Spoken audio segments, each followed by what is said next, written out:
জন্য বাবা নামক বটগাছটা মাথার সামনে দাঁড়ায়া সারা জীবন আমাদের জন্য নিজের জীবনকে উজাড় করে দিচ্ছে, ঠিক কিনা? ভালোবাসা ছোট্ট কথা, অর্থ ব্যাপক বড়। পৃথিবীর বুকে যেই দিকেই আপনি তাকাবেন সব দিকে একজনের ভালোবাসা জড়িয়ে আছে, তিনি কে? দেখুন তো, এই সুন্দর চোখ দুটো দিয়েছেন কে? জমিনটারে সুন্দর করে আপনার আমার জন্য বিছিয়ে দিয়েছেন কে? আসমানটাকে বিনা খুঁটিতে ঝুলন্ত অবস্থায় রেখেছেন কে? কথা বলার জন্য সুন্দর জবান দিয়েছেন কে? বান্দার জন্য যেটা যত বেশি দরকার সেই জিনিসগুলোকে বান্দার জন্য তত ফ্রি এবং সস্তা করে দিয়েছেন কে? পানি ছাড়া জীবন বাঁচবে না, আল্লাহ পানিরে ফ্রি করে দিলেন। অক্সিজেন ছাড়া মানুষের জীবন চলবে না, আল্লাহ তাআলা অক্সিজেনটারও ফ্রি করে দিলেন। দুনিয়াতে এসেছি, দুনিয়ার নিয়ামতগুলো পেয়েছি। যখন দুনিয়াতে আসি নাই, সামান্য একটা পানির ফোঁটা বাবার ওরসের মধ্যে বিরাজমান। ওই বাবার ওরস থেকে পানির ফোঁটাটারে নিয়ে আমার রেহেমে ট্রান্সফার করে দিয়েছেন। মা বাবা কেউ আপনাকে আমাকে নিয়ে ভাবে নাই, কিন্তু রব আপনারা আমারে বলে নাই। ওই পানির ফোঁটাকে রক্তপিণ্ড বানালেন, রক্তপিণ্ডকে গোস্তপিণ্ড বানালেন, গোস্তপিণ্ডকে স্ট্রাকচার তৈরি করে দিলেন। এখন একটু খাবারের দরকার, দেশের খাদ্যমন্ত্রী আপনার জন্য খাবার পাঠায় নাই। আপনার আমার নানি দাদি নানা দাদা, আপনার আমার বাবা মা কেউ আপনি আমি মায়ের পেটে যখন ছিলাম তারা কিন্তু আমার খাবার চিন্তা করে নাই, কিন্তু রব আপনারে আমারে ভোলে নাই। মায়ের নারীর সাথে সংযোগ করে দিয়া 10 মাস 10 দিন ধরে মায়ের পেটে আপনাকে আমাকে লালন পালন করেছেন কে? আহারে, সংকীর্ণ জায়গায় আল্লাহ মা নারী দিয়ে আপনাকে আমাকে সুন্দর করে প্রতিপালন করেছেন। ঢুকেছিলাম সংক্ষিপ্ত ছোট্ট একটা মায়ের প্রসবের রাস্তা দেয়া, এখন আমি মার পেটে বড় হয়ে গিয়েছি। কেমনে বের হব আমার নানি চিন্তা করে নাই, আমার দাদি চিন্তা করে নাই, এদেশের স্বাস্থ্যমন্ত্রী চিন্তা করে নাই, আমার বাবা চিন্তা করে নাই, আমার মা চিন্তা করে নাই, কিন্তু আমার আপনার রব আপনারা আমারে বলে নাই। আপনার আমার আসার যখন সময় হয়ে গিয়েছে, সুম্মা সাবিলা ইয়াসসারা, মায়ের ছোট্ট প্রসবের রাস্তাটাকে প্রশস্ত করে দিয়েছেন কে? দুনিয়াতে আসার পর এই দুনিয়ার মানুষগুলো যখন মার নাড়িটা কেটে দিলেন, মার সাথে খাবারের যে সংযোগটা ছিল এই দুনিয়াতে আসার পর খাবারের সিঙ্গেল লাইনটা যখন তারা অফ করে দিলেন, কেটে দিলেন, ডিসকানেক্ট করে দিলেন, মায়ের নারীর সাথে সিঙ্গেল খাবার লাইন কাটার আগে মায়ের বুকের মধ্যে ডবল লাইনের ব্যবস্থা করেছেন কে? মার কোলে ছিলাম না, মার বুকে দুধ ছিল না, আবার মার বুকে কোলে যখন থাকবো না, মার বুকে তখনও দুধ খুঁজে পাওয়া যাবে না। আমি কোলে থাকলে মার বুকে দুধ দেন কে? খাওয়ান আমার মা, কিন্তু মার বুকে দুধ দেন কে? আমার কলিজার টুকরা ভাইয়েরা, এই দুধ খেয়ার চাহিদা পূর্ণ হবে না, শক্ত কিছু খাবারের দরকার। একটা দরখাস্ত লেখে সাইন করার জন্য এখানে ওখানে ঘোরা লাগে নাই, ঘুষ দেওয়া লাগে নাই। মায়ের দুধ টানতে টানতে আমাদের মুখে ছোট ছোট দাঁতগুলো উঠিয়ে দিয়েছেন তিনি কে? ওই দাঁতগুলো দিয়া শক্ত হাড্ডি চাবানো যাবে না, কুসর কামড়িয়ে খাওয়া যাবে না, ওই দাঁতগুলো দিয়া অনেক শক্ত খাবার খাওয়া যাবে না। এই জন্য নরম দাঁতগুলোকে উঠে নিয়ে আরো শক্ত দাঁতের ব্যবস্থা করে দিলেন আমার রব। জিব্বাটা বের করে দেখো রে বন্ধু, জিব্বায় দানা দানা ছোট ছোট অসংখ্য কি যেন দেখা যায়। আজকের আধুনিক স্বাস্থ্য বিজ্ঞান বলছেন এগুলো হলো এক একটা সফটওয়্যার, এক একটার এক এক রকমের কাজ। পৃথিবীতে যত আইটেমের খাবার আছে, এই ছোট্ট জিব্বাটার মধ্যে ততগুলো সফটওয়্যার এবং ততগুলো স্তর আছে। এক্ষুনি বাজার থেকে আচার কিনে নিয়ে আসুন, 12টা আইটেম মিক্সার করা আছে, মুখে দেওয়া মাত্র এক আচারের ভিতর থেকে 12 রকমের স্বাদ নেওয়ার ব্যবস্থা করেছেন কে? মুখটাকে দিলেন আমার আল্লাহর সামনে, নাক যদি হইতো পিছনে, খাবার খাওয়ার আগে নাকে সময় নিতে হতো, রিপোর্ট আসতে যদি 2 মিনিট দেরি হতো খাবার হাতে নিয়ে অপেক্ষা করা লাগতো। এমন জায়গায় নাকের সেটিং করে দিলেন, মুখে দেওয়ার আগে নাকে গন্ধ চলে যায়, সেকেন্ডের আগে মেমোরিতে রিপোর্ট হাজির হয়ে যায়, মুহূর্তের মধ্যে রিপোর্ট আবার হাতের মধ্যে ট্রান্সফার হয়ে যায়। খাবার যদি ভালো থাকে হাত মুখের দিকে উঠতে শুরু করে দেয়, খাবারও যদি নষ্ট হয়ে যায় দেখবেন হাত ডাস্টবিনের দিকে খাবারগুলোকে ফেলে দেয়। এত সুন্দর মেকানিজম দিয়া আপনাকে আমাকে যিনি লালন পালন করেন, ওই মালিকের কুদরতি কদমে দিনরাত 24 ঘন্টায় 5টা বার সেজদা দেওয়ার দরকার আছে না নাই? বন্ধুরা, আমার নাকটারে লম্বা বানালেন আমার রব, তেমনি যদি চোখ দুটি লম্বা হতো, নাকের মতন চোখ লম্বা হলে দেখতে বিশ্রী লাগতো, কোথাও ঘুতু লাগলে চোখের পানিগুলো বের হয়ে গেলে কানা হয়ে যেতাম। এত সুন্দর দুনিয়ায় মা দেখতাম না, বাবা দেখতাম না, বিবি দেখতাম না, সন্তান দেখতাম না।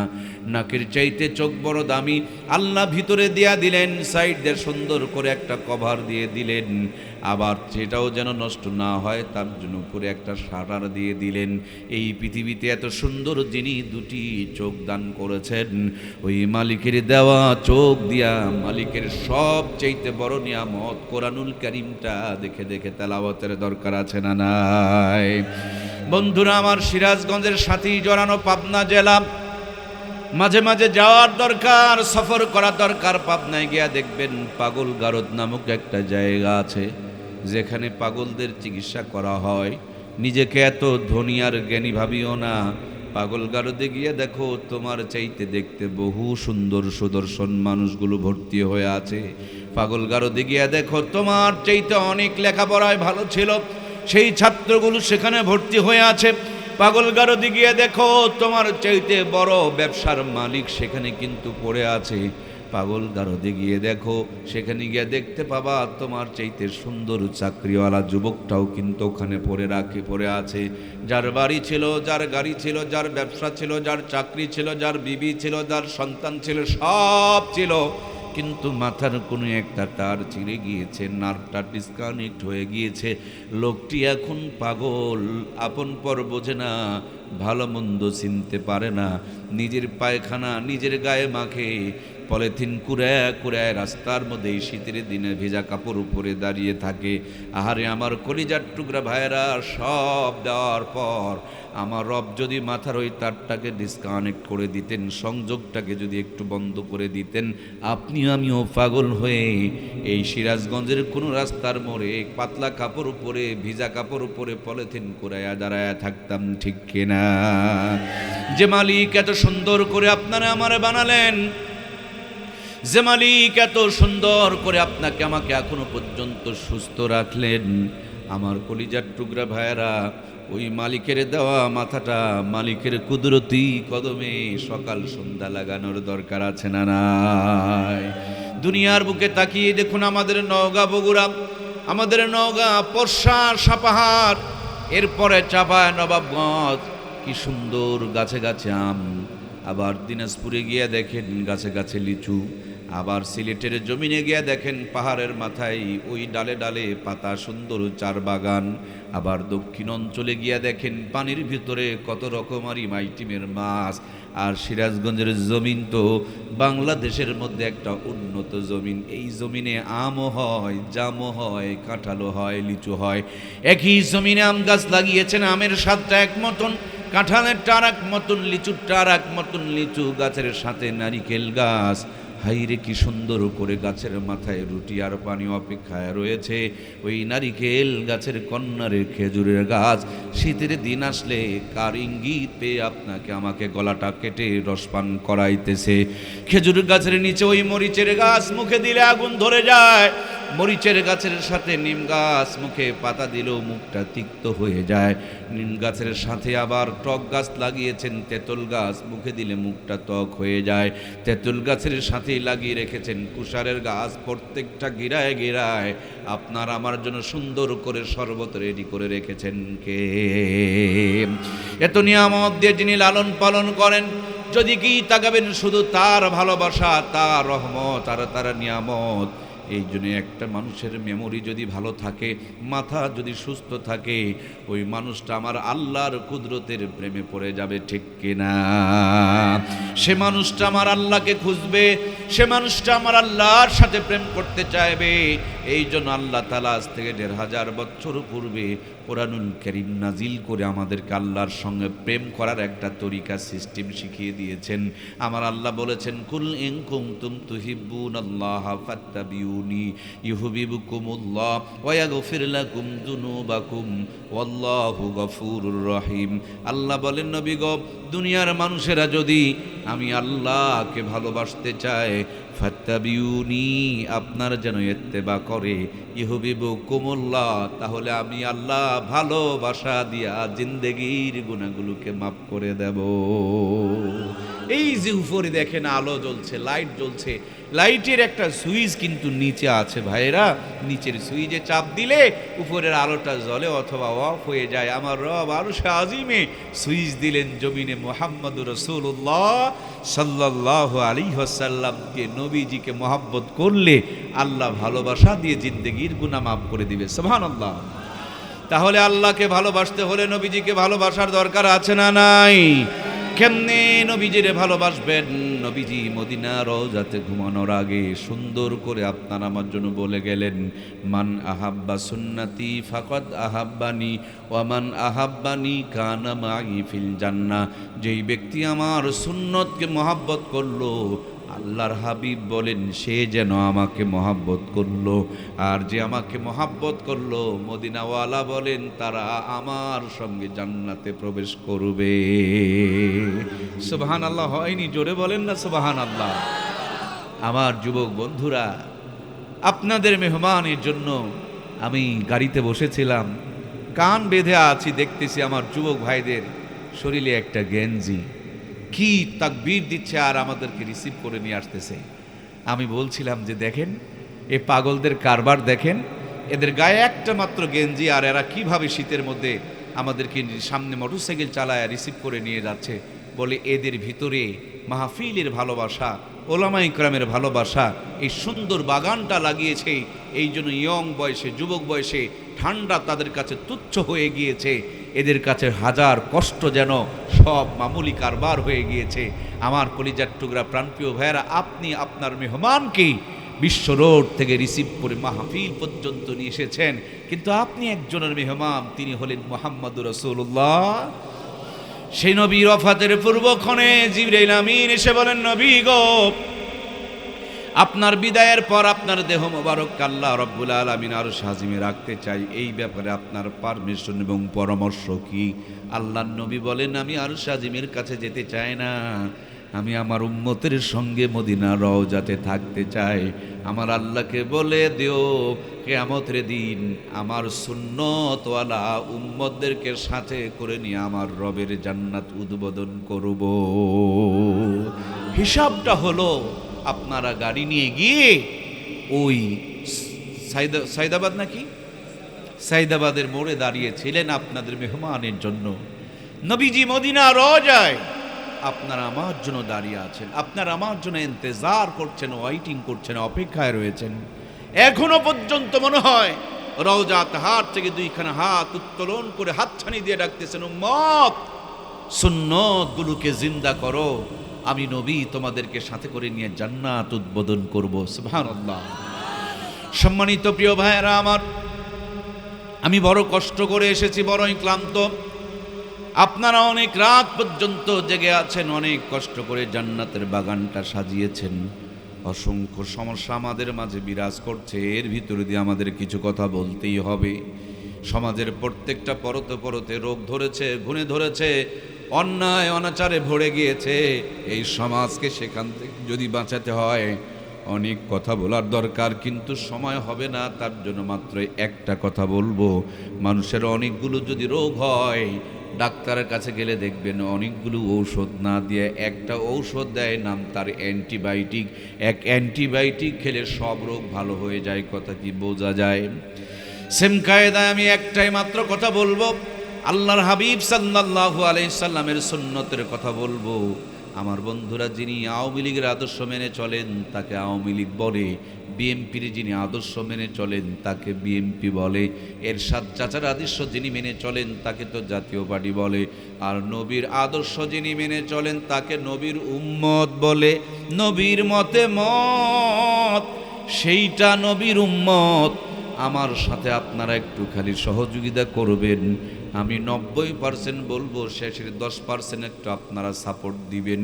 নবীর মতের সাথে যার মত ওইটা নবীর, যদি বলুন ওইটা নবীর, নবীর মতে যার মত সেইটা নবীর, নবীর মতের সঙ্গে যার মত তাকে বলে নবীর। আমরা কি নবীর খাঁটি উম্মত হতে চাই? কারা কারা চাই? দুটি হাত তুলে আমার আল্লাহকে দেখায়, লিল্লাহে তাকবীর।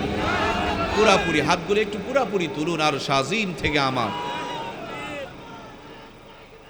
আল্লাহু আকবার।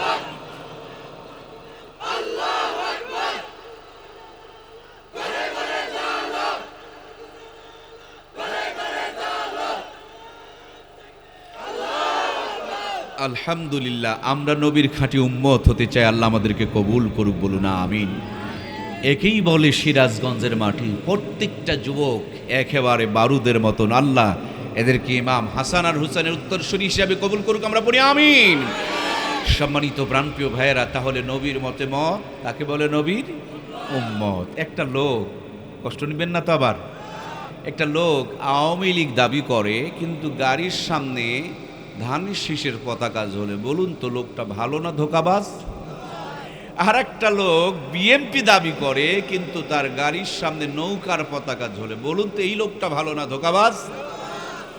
ও নবীর উম্মত, তোমার প্রত্যেকটা কাজে তো আদায় করার কথা সুন্নত, কিন্তু নবী বললেন দাড়ি রাখো, তুমি রাখলা মোষ। নবী বলল বসে প্রসাব করো, তুমি কুকুরের মতন ছেড়ে দিলা। নবী বলল বউ বাচ্চাকে পর্দা করাও, তুমি বউ বাচ্চাকে কিরণমালা কটকটি পাখি পরায়া মার্কেটে মার্কেটে ঘুরাইলা। ও নবীর উম্মত, নবী বলেছেন গুনাহ করা যাবে না, তোমার গুনাহ ছাড়া দিন যায় না। নবী বলেছে আজান হলে মসজিদে যাও, তুমি মসজিদে না গিয়া কটকটির সিরিয়াল দেখতে শুরু করে দাও। যদি আওয়ামী লীগ দাবি করে বিএনপির আদর্শ মেনে চলে, এইটা হলো ধোঁকাবাজ। বিএনপি দাবি করে আওয়ামী লীগের আদর্শ মেনে চলে, সেইটাও যদি হয় ধোঁকাবাজ। নবীর উম্মত দাবি করে নায়ক আর গায়কদের আদর্শ যারা মেনে চলে, কিরণমালা কটকটি পাখিকে যারা অনুসরণ করে, শাকিব খান শাহরুখ খান সালমানকে যারা অনুসরণ করে, এরাও তেমনি ভাবে একই কায়দায় ধোঁকাবাজ। কথা বলুন ঠিক কিনা? আগামীকাল আপনি বাজারে যাবেন, কাপড়ের দোকানদারকে বিয়া বলবেন, ও কাপড়ওয়ালা ভাই আমাকে 2 গজ কাপড় দেন তো দেখি। উনি কাপড় বের করার আগে একটা লাঠি বের করবে। আপনি দৌড় দিয়েন না, আপনাকে মারার জন্য লাঠিটা নয়, এটা একটা কাঠি, এইটা দিয়ে কাপড় মেপে দেওয়া হয়। ফিতা দিয়া কাপড় মাপতে গেলে অনেক সময় কম বেশি হয়ে যায়, এই জন্য মেপে সুন্দর করে গজের একটা কাঠি আর লাঠি বানায় রাখছে। আমার কথা কি বোঝা যায়? ওই কাঠি দিয়া যেমন কাপড়কে মেপে মেপে দেওয়া হয়, জান্নাতের একটা মাপকাঠি আছে, নাম তার মুহাম্মদুর রাসূলুল্লাহ সাল্লাল্লাহু আলাইহি ওয়াসাল্লাম। ওই নবীর আদর্শের সাথে যাদের আদর্শ মিলে যাবে, আল্লাহর নবী তাদেরকে সাথে করে নিয়ে জান্নাত দিবে। ফেরেশতারা ওই মাপকাঠি দিয়ে মেপে মেপে জান্নাতি বানায়া জান্নাতের সার্টিফিকেট বরাদ্দ করে দেবে। এই জন্য আমরা নবীর সঙ্গে জান্নাতে যেতে গেলে নবীর সুন্নতগুলোকে আমল করা দরকার আছে না নাই? এমন একজন নবী দিলেন আমার আল্লাহ, একেবারে রান্নাঘর থেকে নিয়ে সংসদ পর্যন্ত তার আদর্শ রয়েছে। পায়ের তালু থেকে নিয়ে মাথার চুল কাটার তরিকা, নবীর সুন্নত তরিকা আছে না নাই? জীবনের প্রত্যেকটা ক্ষেত্রে নবীর আদর্শ রয়েছে। একজন রাষ্ট্রপতি কেমনে রাষ্ট্র চালাবে, এই জন্য নবীজিকে রাষ্ট্রপতি বানায়াও পর্যন্ত আমার আল্লাহ তাআলা দেখায়া দিয়েছে। আমার কলিজার টুকরা ভাইয়ারা, এই জন্য জীবনকে যদি সুন্নত তরিকায় সাজাইতে পারি, এই সুন্নত তরিকার জিন্দেগি মানেই হলো জান্নাতের জিন্দেগি। জীবনের প্রত্যেকটা পরতে পরতে আমার নবীর সুন্নতগুলোকে ফলো করতে হবে। একটু খেয়াল করে দেখুন আমার প্রাণের ভাইয়ারা, একজন সন্তান যখন জন্মগ্রহণ করবে, একটু হিসাব করে দেখুন তখন থেকেই তার সুন্নতের আদর্শ চালু হয়ে যাবে। জন্মের পর ডান কানে আজান দাও, অতি দ্রুত তার বাম কানে একামত দিয়ে দাও। ডান কানে আজান আর একামত যদি দিতে পারো, তার মেমোরিতে মৃত্যুর আগ পর্যন্ত আজান একামত ভাসবে। তাকে কেউ নাস্তিক আর বেঈমান মুরতাদ বানাইতে পারবে না। বেশিরভাগ বাচ্চাগুলো আমাদের হাসপাতালে নিয়ে সিজার করে বের করা হয়, আমাদের বাচ্চাদের আজান একামত হয় না।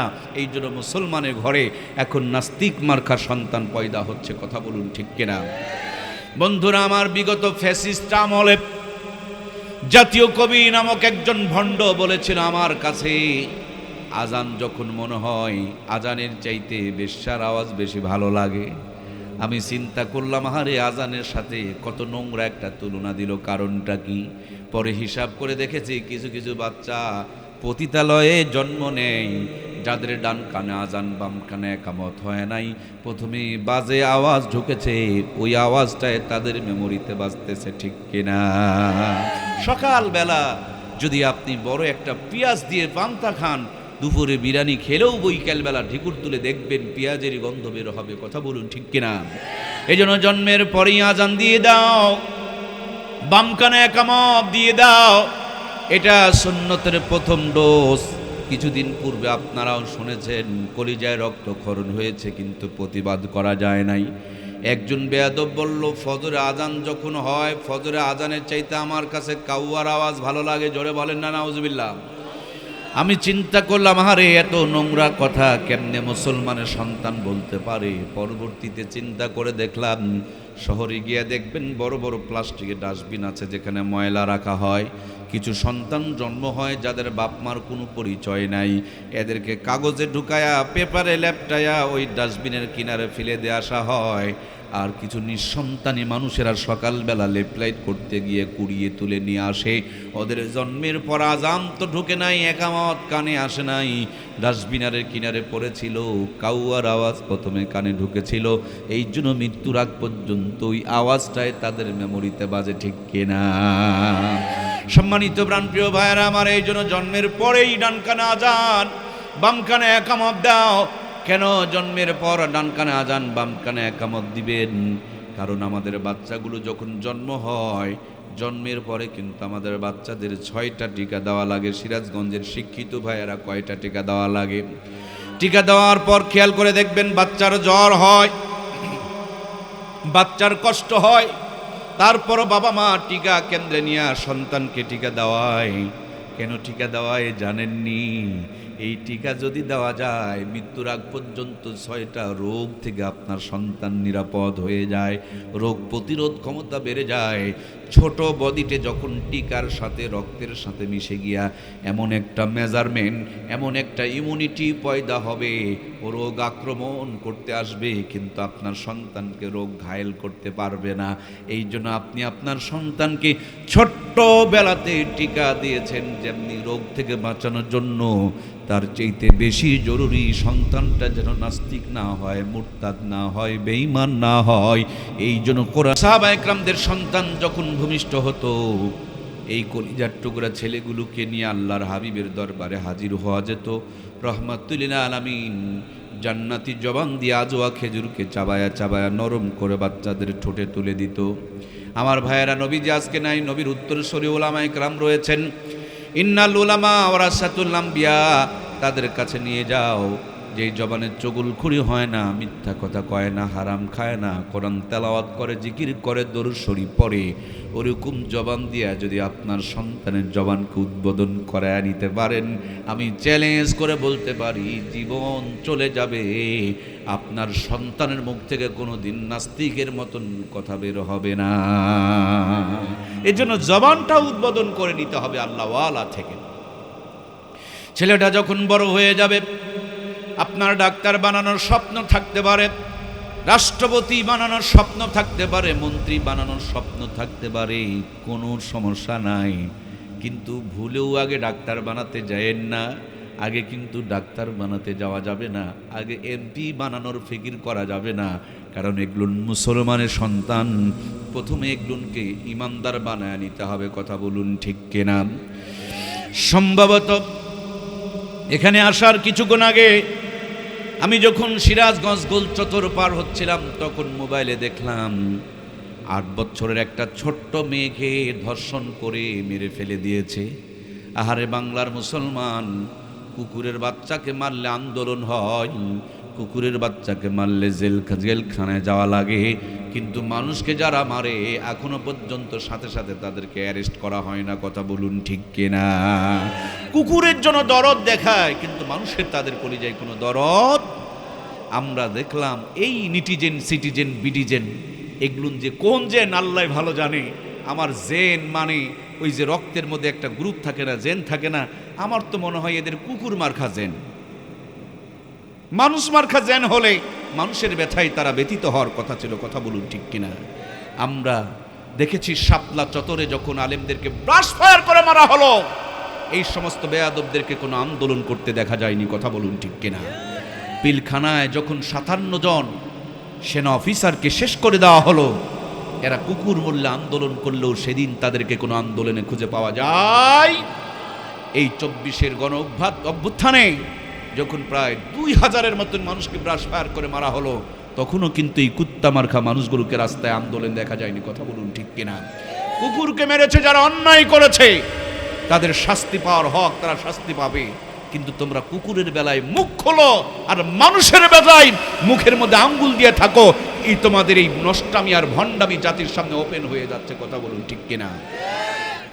সুতরাং প্রাণপ্রিয় ভাইয়েরা আমার, একটা কথা মন দিয়ে শুনতে হবে। গরুর পেট থেকে জন্ম নিলে গরু হয়, ছাগলের পেট থেকেই জন্ম নিলে ছাগল হয়, ভেড়ার পেট থেকে জন্ম নিলে ভেড়া হয়, হাতির পেট থেকে জন্ম নিলে হাতি হয়। কিন্তু মানুষের পেট থেকে জন্ম নিয়া কিছু কিছু মানুষ হয়, কিছু কিছু অমানুষ।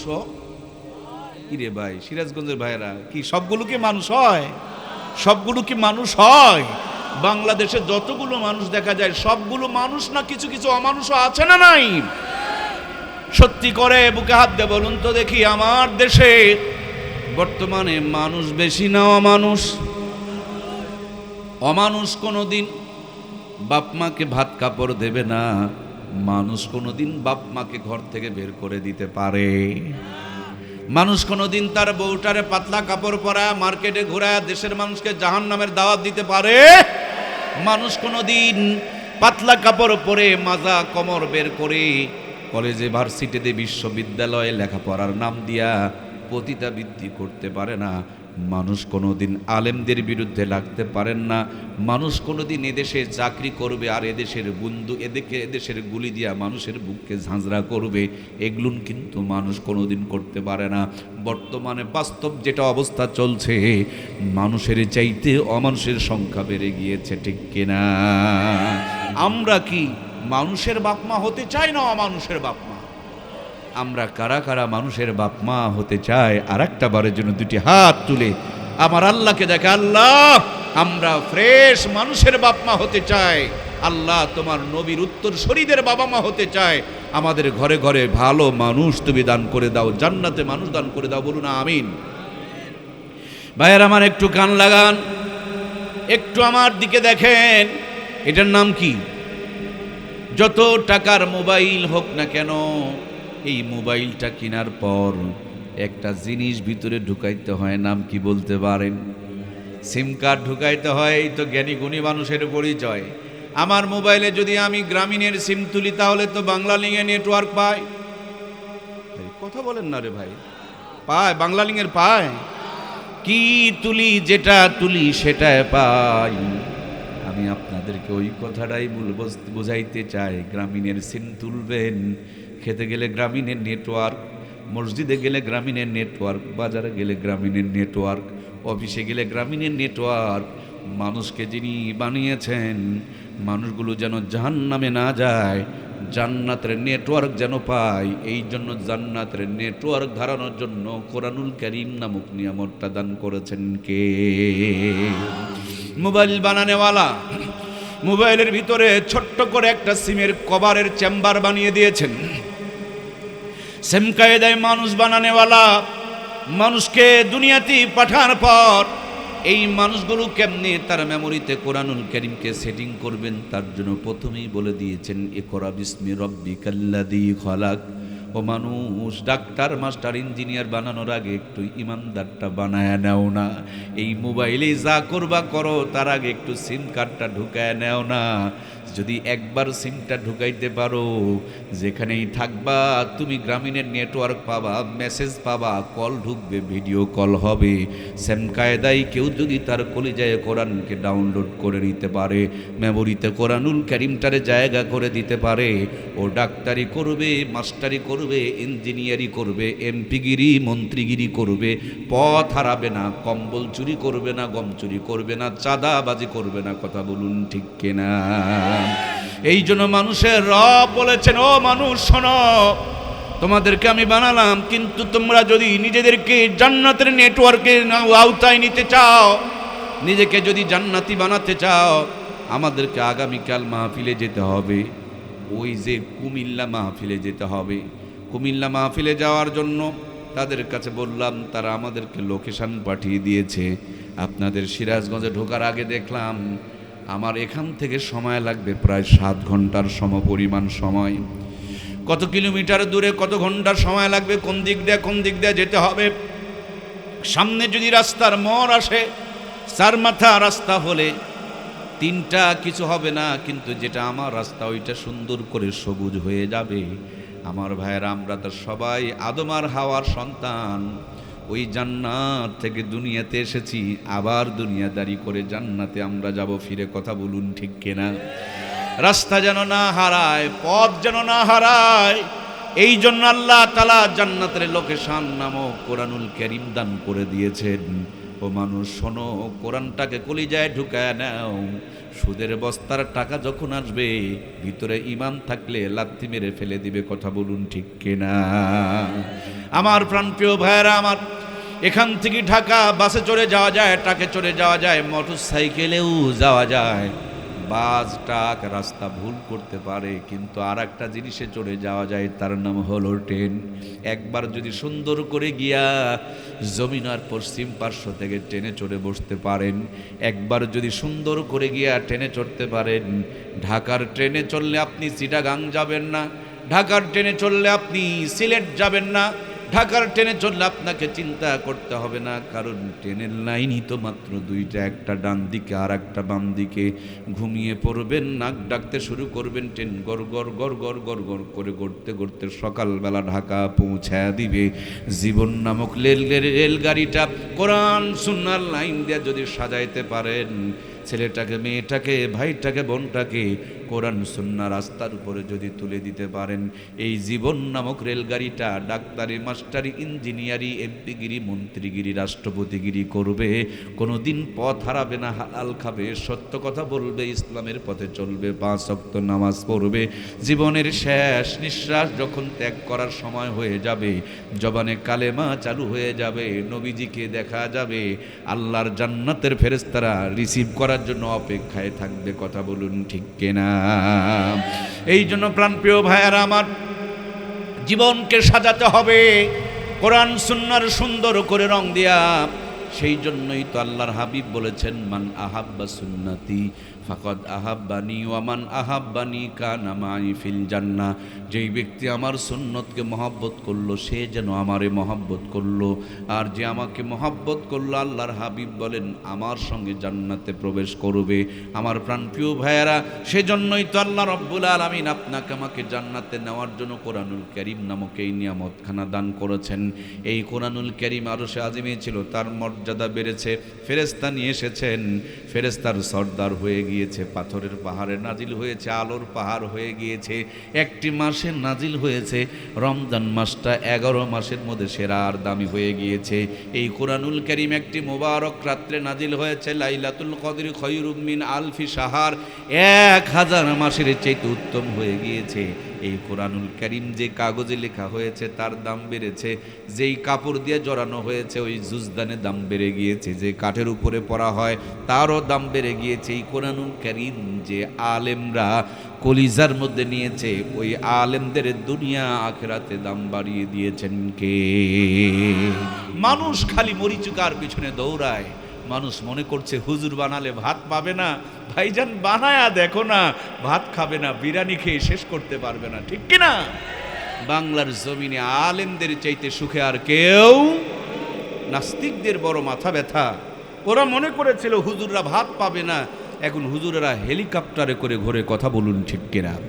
আমার প্রিয় ভাইয়েরা, আপনারা তো জীবনে সাপের খেলা দেখেছেন অনেকবার।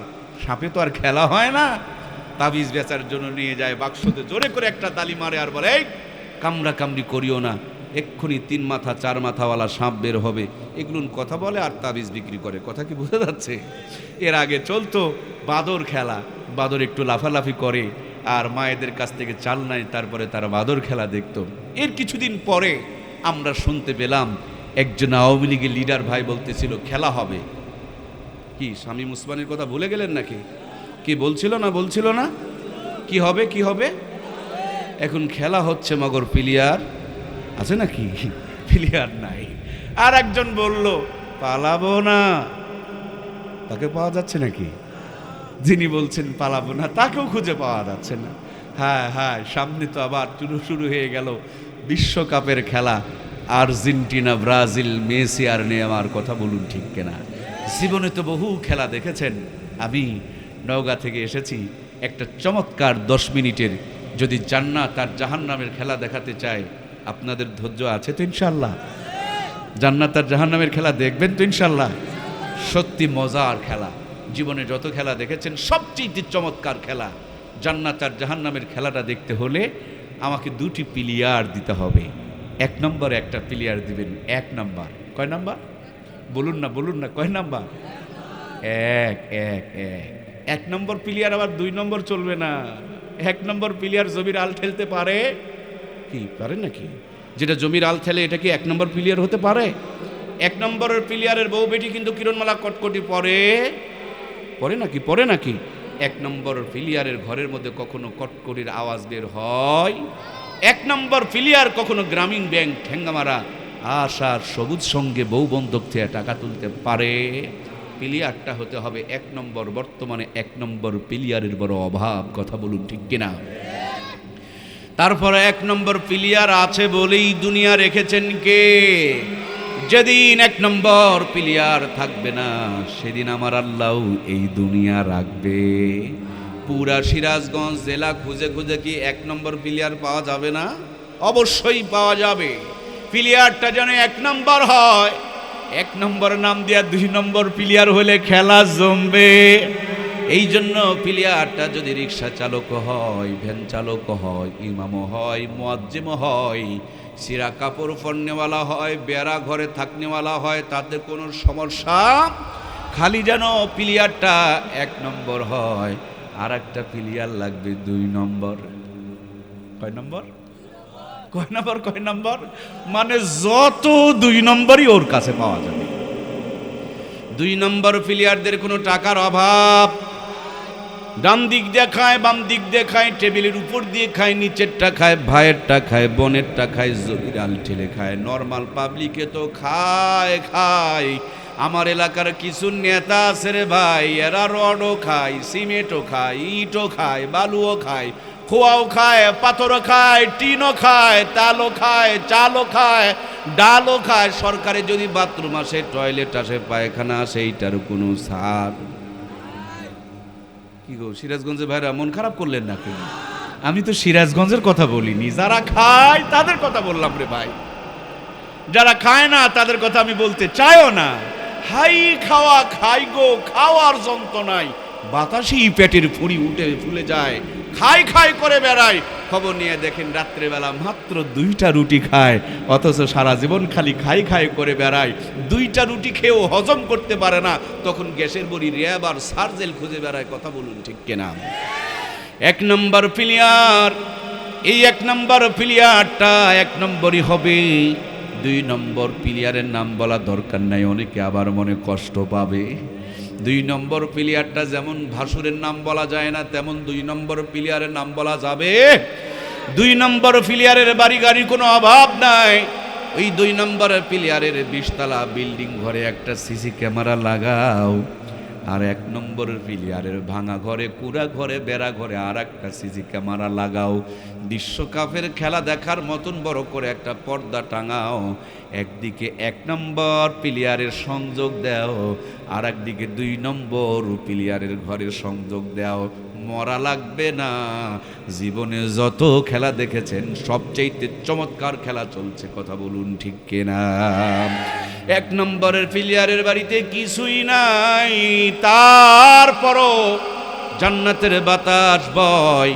2 নম্বরের বাড়িতে সব আছে মগর শান্তি। কথা কি বোঝা যায়? আমার প্রাণপ্রিয় ভাইরা, 1 নম্বর প্লেয়ারটা যদি ছোট্ট একটা গ্রামেও ইমামতি করে, 30 দিন 30 বাড়িতে 30 রকম হাতে 30 রকম স্বাদে, গরিব মানুষের বাড়িতেও যদি হুজুরের পালি হয়, ডবল ডিম ভাজি, নতুন আলুর ভর্তা, হুজুরের তেলাওয়াত করা জিব্বা চোখের পলকে 3 প্লেট মেরে দেয়, কথা বলুন ঠিক কিনা? বর্তমানে হুজুররাও বড় চালাক, চিন্তা করে আমি গেলে তো পেট ভরবে, টিফিন বাটি পাঠায় দিলে সবার হবে। 1 বাটির মধ্যে 4 আইটেমের তরকারি ঢুকায় দেয়, সবগুলো খলত মলত হয়ে যায়। এবার বাজারে গিয়া বড় টিফিন বক্স খোঁজে, বড়, কারণ সিরাজগঞ্জের মানুষেরা আলেম ওলামাকে বেশি ভালোবাসে, ঠিক কিনা?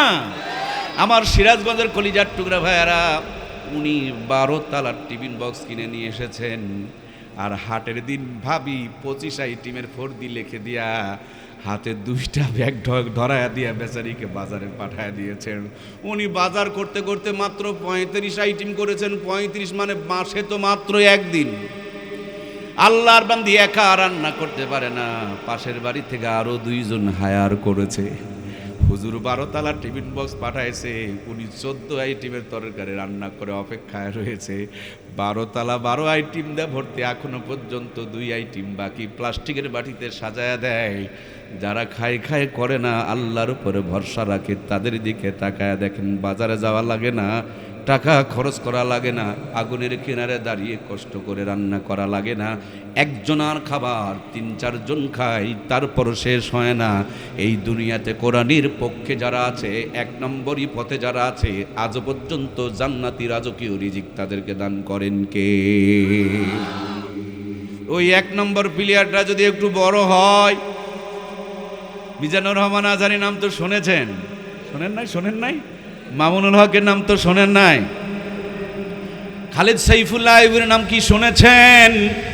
ও সিরাজগঞ্জবাসী, আপনাদের বুকে আরো একজন রয়েছে, আল্লামা আব্দুল বাসেদ খানের নাম কি আপনারা শুনেছেন না শোনেন নাই?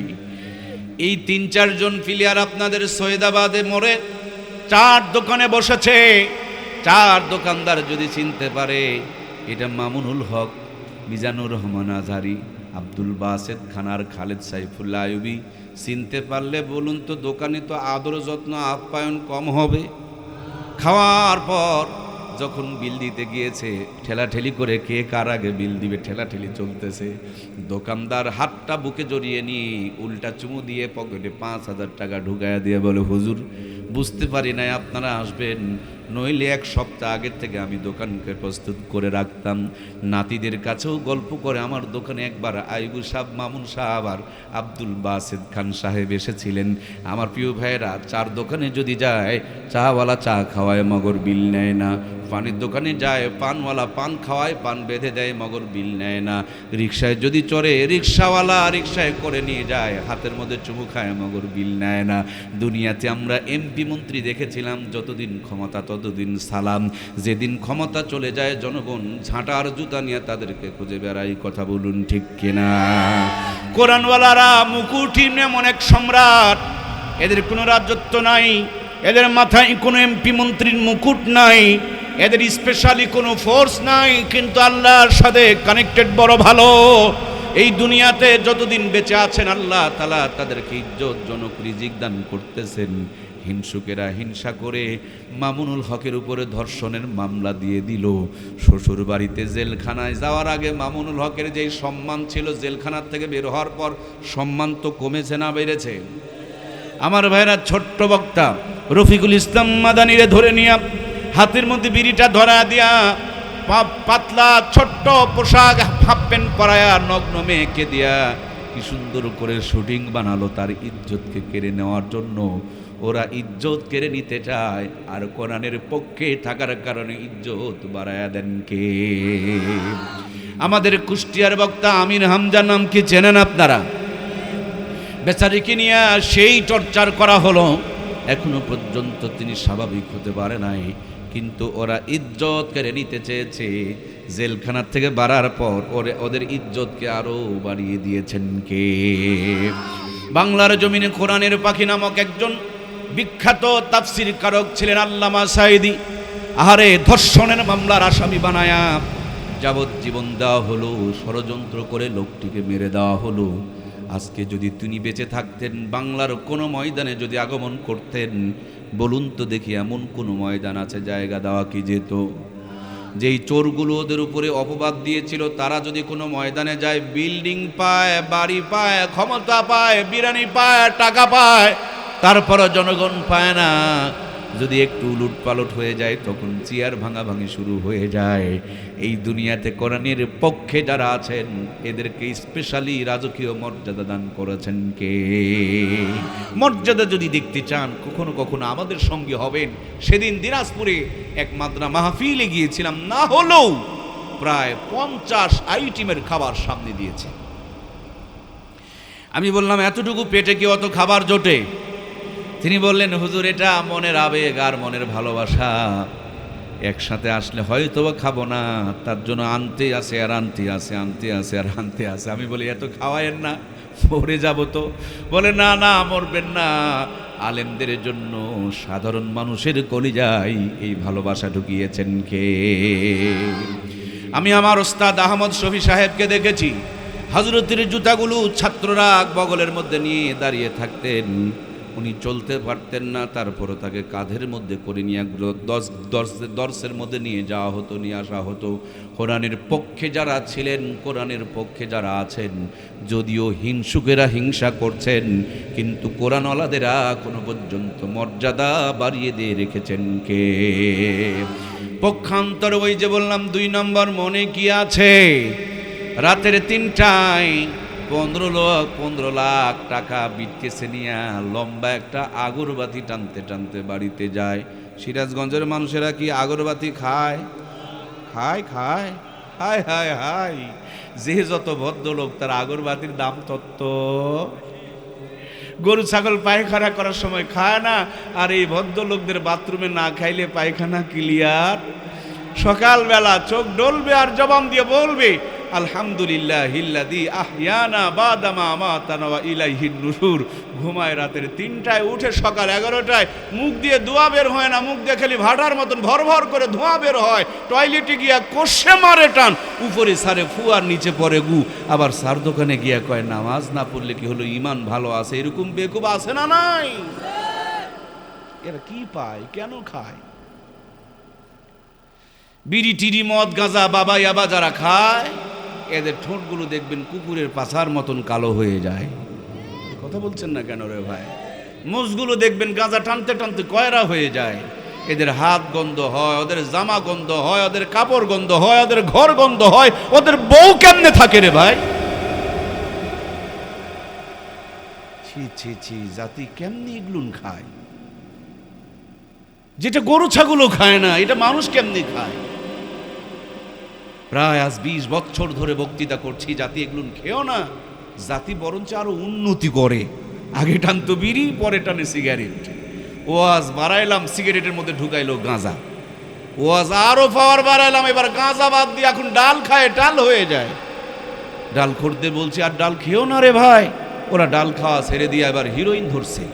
হিরোইন খোরেরা নতুন করে বাবা ইয়াবা চালু করছে। চিন্তা করে দেখলাম, ওয়াজে যখন কাম হচ্ছে না, জাতি যখন খাচ্ছেই খাচ্ছে, তাহলে জাতির তো পক্ষেই কিছু ওয়াজ করা লাগে।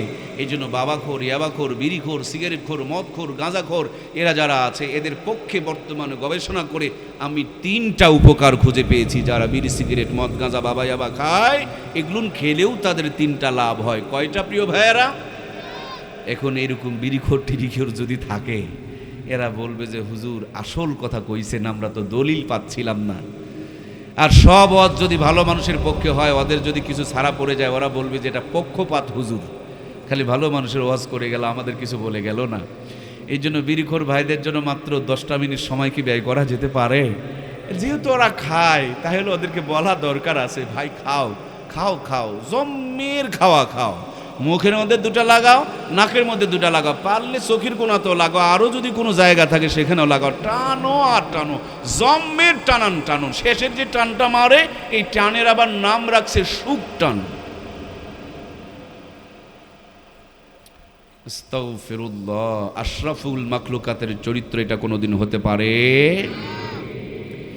বিড়ি, সিগারেট, মদ, গাঁজা, বাবাইয়াবা যারা খায়, আমি হিসাব করে দেখছি এদের খালিও 3টা লাভ হয়। কয়টা প্রিয় ভাইয়েরা? 1 নম্বর লাভ হচ্ছে বাড়ি চুরি হয় না। বর্তমানে অনেক জায়গায় চুরিধারি বেড়ে গিয়েছে। 1 নম্বরে লাভটা হলো এদের বাড়ি চুরি হয় না। 2 নম্বরে লাভ, বর্তমানে কুকুরেরা রাতের বেলা গোল মিটিং করে ঘোরাফেরা করে, সিঙ্গেল ঘোরে না। কুকুর নিয়ে বড় মাঝে মাঝে আতঙ্কে থাকতে হয়, কুকুর ঘাউ ঘাউ করে ধরে ফেলে দেয়। 2 নম্বরে লাভটা হলো কুকুরে কামড়ায় না। 3 নম্বরে আর একটা লাভ হলো এদেরকে বুড়ো হয়ে মরা লাগে না। এখন যদি এই ওয়াজ ভেঙে না দিয়ে যায়, কালকে হাজী সাহেব খুঁজে বের করবে, হুজুরের ফোন নাম্বারটা দেন জিজ্ঞেস করি, অথবা ইউটিউবে খুঁজে আমার নাম্বার বের করে নিয়ে সকাল থেকে গুতাগুতি শুরু করবে, আমাকে ঘুমাতেও দেবে না। এই জন্য ওই 3টা কথা বলার দরকার আছে না নাই? 1 নম্বরে লাভ, বাড়ি চুরি হয় না। আমার ব্যক্তিগত গবেষণা, এটা কোরআন সুন্নাহ থেকে আমি বলছি না, এটা আমার পার্সোনাল গবেষণা। আমি গবেষণা করে হিসাব করে যোগ বিয়োগ করে মিলিয়ে দেখেছি আর সন্ধান করেছি, বিড়ি, সিগারেট, মদ, গাঁজা যারা খায় অল্প দিনে তাদের হাড়ের ভাল্বগুলো নষ্ট হয়ে যায়। রাতের বেলা তাদের ঘুমানো কপালে নাই। ওই দাদার স্টাইলে বিড়ি একখান ধরায়া ফুসফুস করে কাশবে আর ফুসফুস করে টান মারবে আর উপর দিকে ধোঁয়া ছাড়বে, শুইতে পারবে না, কাত হয়ে বালিশের উপরে হেলাম দিয়া থাকবে আর বলবে, যেই কাশে দাদা মরল ওই কাশ এসে আমাকে ধরলো। রাতের বেলা বাড়ির মালিক যদি বিড়ি টানে আর কাশাকাশি করে, চোর যদি চুরি করতে আসে, বলুন তো দেখি চুরি করার কি চান্স পাবে? এই জন্য খালি খান ভাই খান, কত খাবেন খান। আহারে, মানুষ দুধ বিক্রি করে আর বিড়ি টানে, কি পায় কেন খায়? গায়ে লেখা আছে ধূমপান মৃত্যুর কারণ, ক্যান্সার হয়। যারা লেখে তারাই বানায়, যারা এটার অ্যাডভার্টাইজ বানায় ওরা আবার বেশি করে খায়। চোরকে বলে চুরি করো, মালিককে বলো জেগে থাকো, বুঝি না কি কারবার। ভাইয়ের আমার 2 নম্বর লাভটা হলো কুকুরে কামড়ায় না। আমি থিসিস করে দেখেছি, এই বাবা বিড়ি টিড়ি যারা খায় অল্প দিনে তাদের 2 পায়ে হাঁটার ক্ষমতা হারায় যায়। তখন তাদেরকে লাঠি ঢোকা দিয়ে হাঁটাহাঁটি করা লাগে। লাঠি ঢোকা দিয়ে যখন হাঁটাহাঁটি করে, হাতের মধ্যে লাঠি যদি থাকে আর কুকুরের কান তো বড় সজাগ, কানে যদি সাউন্ড যায়, কুকুর কিন্তু ধারে কাছে ভিড়বে না, তাও করে 1.5 কিলোমিটারের দূরত্ব বজায় রাখবে। কথা বলুন ঠিক কিনা? এই জন্য বিড়ি সিগারেট যারা খায় তাদের কুকুরে কামড়ানোর সম্ভাবনা। 3 নম্বরে আপনারা অনেকেই জানা যায় গিয়েছেন, নেশাখোরদের শরীরটা কঙ্কাল হয়ে যায়। এরা 25 বছর, 30 বছর, 35 বছর কবরে চলে যায়, বুড়া হওয়ার সুযোগ পায় না। বাংলাদেশে যত অন্যায় সংগঠিত হয় তার প্রথম কারণ হলো এই নেশার টাকা। বাপমা টাকা দিত, লেখাপড়া বাদ দেওয়া, ও চাকরি পায় নাই, বান্ধবী অন্য জায়গায় হয়ে গিয়েছে বিয়া, এখন তো বেচারি নেশার টেনশনে বড় মাথা খারাপ। 2 বোতল ফেনসিডিলের বিনিময়ে তারা মানুষকে খুন পর্যন্ত করে। কথা বলুন ঠিক কিনা? আল্লাহর কাছে প্রার্থনা জানাই, আল্লাহ আমার এখানকার যুব সমাজ সহ গোটা দুনিয়ার মুসলমানকে সব নিশার থেকে যেন বাঁচায় দেয়। জোরে বলুন আমিন। নিশার উপরে ইউটিউবে আমার 3 ঘন্টার বয়ান আছে, আপনারা ইচ্ছে করলে দেখে আসতে পারেন। প্রিয় ভাইয়েরা আমার, তাহলে আমি বলছিলাম আপনাদের খেদমতে, 1 নম্বর পিলিয়ার যেখানে আছে, জীবনটাকে আল্লাহ তাআলা জান্নাতের সংযোগ দিয়ে শান্তিময় করে রেখে দিয়েছে। 2 নম্বর পিলিয়ার, বিড়ি টানতে টানতে বাড়িতে যাচ্ছে, মুখের মধ্যে কোনো সালাম নাই, গেটে গিয়া কলিং বেলে চাপ দেয়, কাজের মেয়ে দরজা খুলে দেয়, বউ তার কটকটির সিরিয়াল দেখতেছে, স্বামী ঢুকলো না ছাগল ঢুকলো দেখার মতন টাইম, স্ত্রী হাতে রান্না কপালে জোটে না, যে হাত দিয়া না পরিষ্কার করে ওই হাত দিয়েই কাজের মেয়ে রুটি বানায় রেখে দিয়েছে। ক্ষুধার যন্ত্রণা, ডায়াবেটিস নীল হয়ে যাবে। খাবার প্লেটে বসে খাবার লেপটায় লেপটায় মুখে দিতে চায়, কিন্তু ভিতরে ঢুকতেই চায় না। যদিও জোর করে ঢুকায়, পেটে ঢুকতেই যেন পেটের মধ্যে গ্যাসের গন্ডগোল শুরু হয়ে যায়। তখন র্যাব আর সার্জেলকে তালাশ করা লাগে। প্রিয় ভাইয়েরা আমার, 3 কোটি টাকা দিয়ে ঘরের ডেকোরেশন করেছেন, কিন্তু কপাল বড় খারাপ। স্বামী এক ঘরে, বউ আর এক ঘরে। ওয়াইফাইয়ের নেটওয়ার্ক লাগানো আছে, বিদেশ থেকে আইফোন আমদানি করেছে। মোবাইলে ক্রিং ক্রিং শব্দ বের হচ্ছে, তার মানে পরক্রিয়া করতেছে। এমন যন্ত্রণা কওয়াও যায় না, সওয়া যায় না। মাঝে মাঝে টেনশন করে করে স্টক করে বিছানায় পড়ে থাকে। কথা বলুন ঠিক কিনা? পক্ষান্তরে ইমামের ঘরে গিয়া দেখো, আলু ভর্তা দিয়া 3 প্লেট স্বামী স্ত্রী একসাথে খেতে বসেছেন। বিবি স্বামীর মুখে তুলে দেয়, স্বামী বিবির মুখে তুলে দেয়। আলু ভর্তাওয়ালা খাবার যদি হয় আর ভালোবাসার মানুষ যদি মুখে তুলে দেয়, ওই আলু ভর্তার ভিতরে জান্নাতের স্বাদ ঢুকায়া দেন কে?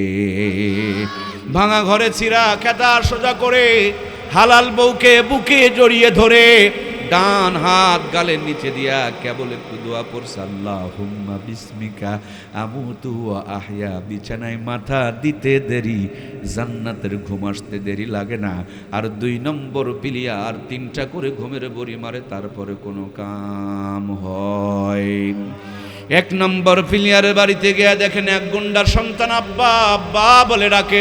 2 নম্বরের পিলিয়ার 12 বছর আগে বিয়ে করেছে, বালিশের নিচে হামদর্দার হারবালের ঔষধ, কিন্তু আব্বা ডাক কপালে জোটে। এই জন্য বন্ধুরা আমার, দুনিয়ার ভিতরে জান্নাত আর জাহান্নামের খেলা চলছে।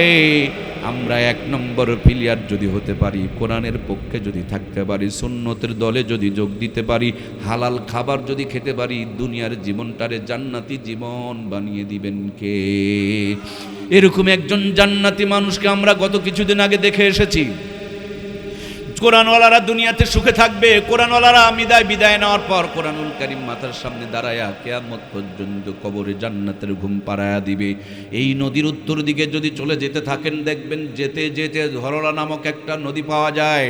সেই নদীর ব্রিজে উঠবো, শুনতে পেলাম ওখানে ঘুঘু মুন্সির কবর আছে। ড্রাইভাররে বললাম, চলুন তো দেখি কবরটা জিয়ারত করে এসি।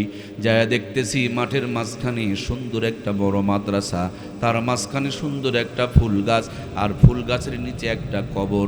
কবরের কিনারে দাঁড়ালাম, সূরা ফাতিহা, সূরা ইখলাস, দরুদ শরীফ পড়ে চোখের পানিগুলো ছেড়ে দিয়া দোয়া করছিলাম, আর বড় বড় করে নিঃশ্বাস নিচ্ছিলাম। মনে হয় কবর থেকে জান্নাতের সুঘ্রাণ বের হয়ে আসতেছে। মোনাজাত শেষ করে ব্রিজের পাশে দাঁড়ায় এক চার দোকানে বসে বসে চা খেতে একজন মুরব্বীকে জিজ্ঞেস করলাম, আপনার বাড়ি কি এখানে? মুরব্বী বললেন, হ্যাঁ আমার বাড়ি এখানে। আমি জিজ্ঞেস করলাম, আপনি কি ঘুঘু মুন্সির ঘটনা বলতে পারেন? তিনি বললেন, কেন বলতে পারবো না, এটা তো আমাদেরই গ্রামের ঘটনা। ওনার নাম তো ঘুঘু মুন্সি না, তিনার নাম ছিল মাওলানা বশির উদ্দিন। উনি ছিলেন চরমনার মুরিদ। তিনি যখন কোরআনুল কারীম তেলাওয়াত করতেন, মাথাটাকে নড়াচড়া করতেন আর তেলাওয়াত করতেন। এই জন্য তার বন্ধু বান্ধবেরা তাকে আদর করে ভালোবেসে ঘুঘু মুন্সি বলে রাখতেন। কালের বিবর্তনে, নদীর ভাঙনে গ্রাম ভাঙতে শুরু করে দিল। এর মাঝেই একজন ঘুঘু মুন্সি উর্ফে মাওলানা বশির উদ্দিন ইন্তেকাল করলেন। আমরা গোরস্থানে তার কবর দিলাম। কালের বিবর্তনের সময় পরিবর্তন হতে হতে প্রায় 30-32 বছর চলে গেল। এর মধ্যে আমাদের গ্রাম ভেঙে বিলীন হয়ে গেল, কবরস্থান ভাঙতে শুরু করে দিল। হঠাৎ করে একদিন রাখেলেরা বললেন, একটা লাশ বের হয়েছে। আমরা ছোটাছুটি গিয়া কবর থেকে লাশটাকে তুললাম। মুখের থেকে কাফনের কাপড় সরায়া দেখি প্রায় 30-32 বছর পূর্বের ঘুঘু মুন্সির একটা পশম পর্যন্ত নষ্ট হয় না। সুতরাং কোরআনওয়ালা যারা কবরে গেলেও আল্লাহ তাদেরকে নিরাপদে রাখে।